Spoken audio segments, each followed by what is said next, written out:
નમસ્કાર દર્શક મિત્રો, આપ નિહાળી રહ્યા છો N24 ગુજરાતી।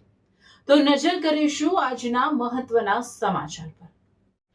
જંબુસર સ્થાનિક સ્વરાજ્યની ચૂંટણીમાં ફોર્મ ચકાસણી પૂર્ણ, અનેક ફોર્મ અમાન્ય। આગામી સ્થાનિક સ્વરાજ્યની ચૂંટણીઓને લઈને જંબુસર બેઠક ઉપર ઉમેદવારી પત્રોની ચકાસણી હાથ ધરવામાં આવી હતી, જેમાં નગરપાલિકા, તાલુકા અને જિલ્લા પંચાયતની બેઠકોનું ચિત્ર સ્પષ્ટ થયું છે।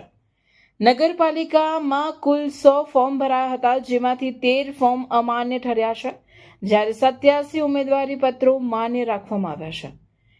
તાલુકા પંચાયતની બેઠકો માટે કુલ 77 ફોર્મ ભરાયા। ચકાસણી દરમિયાન 15 ફોર્મ રદ થતા હવે 62 ઉમેદવારો મેદાનમાં છે।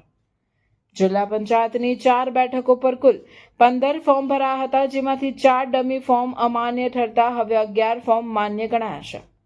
હવે આગામી દિવસોમાં ફોર્મ ખેંચવાની પ્રક્રિયા બાદ ચૂંટણીનું આખરી જંગનું ચિત્ર વધુ સ્પષ્ટ થશે।